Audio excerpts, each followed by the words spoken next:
Então vamos lá. Agora a gente vai falar sobre a resistência das vias aéreas, tá? Dando continuidade.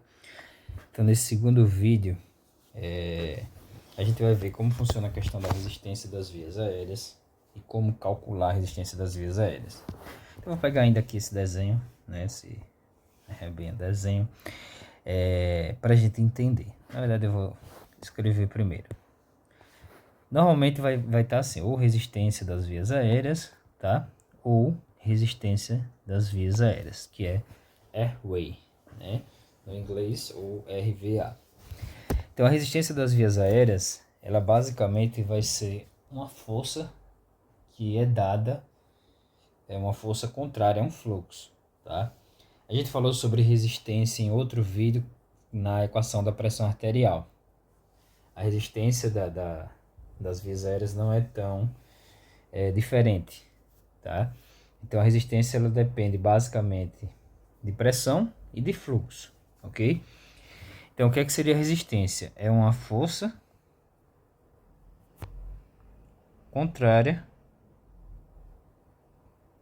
à entrada do ar ou ao fluxo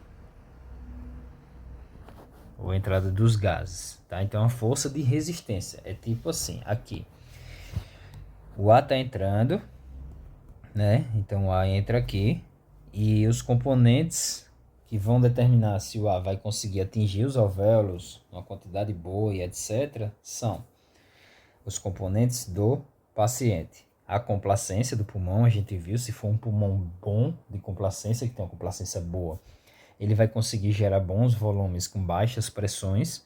E o outro componente é a resistência, porque imagine, você está aqui, o ar está entrando, ok.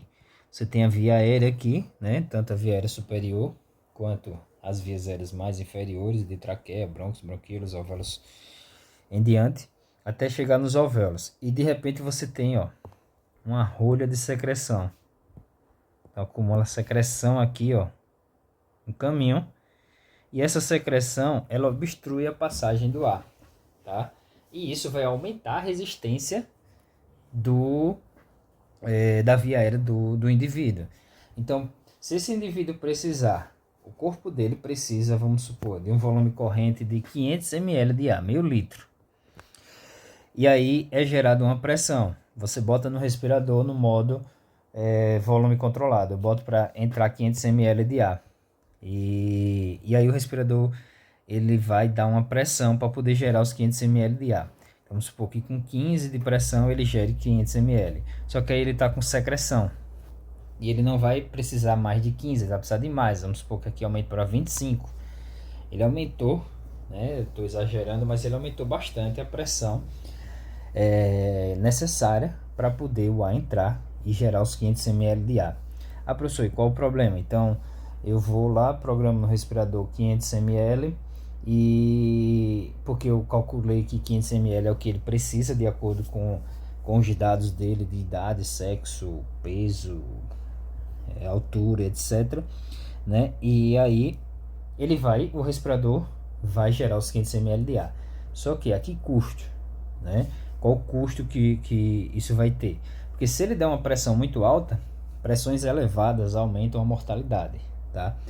Eu não vou entrar nesse detalhe agora, porque não é tão simples assim. A pressão chegou a 20 e aí o cara tem uma mortalidade maior. Mas a pressão de platô, na verdade a driving pressure, ela influencia diretamente na mortalidade. E a gente viu muito isso lá na pandemia, tá? Então a driving pressure nada mais é do que a pressão de platô menos a PIP, tá? Então é quando ela está muito acima de 15, a mortalidade ela aumentava significativamente. Então o ideal aqui, eu dei o exemplo da secreção, mas pode ser um broncoespasmo, bronquifecha no asmático, no DPOC, ou qualquer coisa que gere um aumento da resistência das vias aéreas, tá? Então, beleza.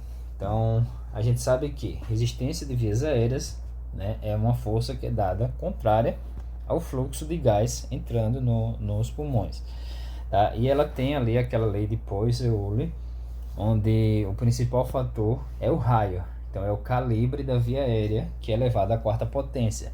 Se eu botar a secreção aqui em G, é uma secreção mais rígida, eu vou ter uma resistência maior porque eu vou reduzir o raio, bem como se eu tiver em broncoespasmo, tá? Então vai ser um pulmão difícil de ventilar, porque ele está tendo uma resistência alta. E aí você tenta solucionar o problema base. E é importante, é essencial que você possa identificar isso, né, através do próprio respirador, tá? Beleza. Então, qual seria o valor normal da resistência das vias aéreas? O valor normal é entre 4 e 8 centímetros d'água por litro por segundo, tá? Então esse é o valor normal da resistência das vias aéreas. A fórmula usada aqui é a seguinte: a resistência das vias aéreas ela vai ser igual a pressão de pico, que é aquela pressão máxima de entrada do ar, menos a pressão de pausa, que é a pressão de platô, tá? Ela é dada normalmente em centímetros d'água. Pressão a gente dá lá no respirador em centímetros d'água. Beleza. Dividido pelo fluxo, tá? O fluxo ele é dado em litros por segundo. Então, quando você faz a divisão, né, da pressão de pico menos a pressão de platô dividido pelo fluxo, na verdade, pressão de pico menos a pressão de platô dividido pelo fluxo, você tem a resistência das vias aéreas. Muitas vezes, né, a gente vai ter que fazer a conversão de litros por segundo para minuto, tá? Isso aqui tem que ser convertido muitas vezes por minuto, ok? É só dividir por 60, tá? Então vamos simular valores aqui, onde a pressão deixa eu botar aqui, a pressão de pico do indivíduo seja 27 centímetros d'água, a pressão de platô ela esteja, que é a pressão de pausa, né? Ela esteja 12 centímetros d'água e o fluxo seja de 60 litros por segundo, tá? Então vamos calcular aqui a resistência das vias aéreas desse paciente. Beleza. Então vamos botar aqui, vamos jogar aqui. A resistência das vias aéreas vai ser igual a 27 menos 12 dividido por 60, tá? Então aqui a gente teria 17 menos 2, 15, né? Dividido por 60. Então aqui dá 2 dá 30, 45, 4. Então eu tenho 4 centímetros d'água por litro por segundo, tá? Se aqui tiver por minuto, né? Se for 60 litros por minuto, aí eu tenho que fazer a conversão, ok? Mas aqui a gente já botou certinho aqui por segundo, né? E por segundo, que é o que a gente quer, ok? Então esse indivíduo ele está com uma resistência dentro da normalidade, né? 4 tá bom. A resistência ela é o contrário, então quanto maior pior. Se ele tiver com resistência, sei lá, de 15, isso é um péssimo sinal, ok? Então vamos dar o break aqui, tá? Em outro momento eu vou pegar o simulador para mostrar calculando tanto complacência quanto resistência, e aí a gente vai treinar umas questões de complacência e resistência de vias aéreas.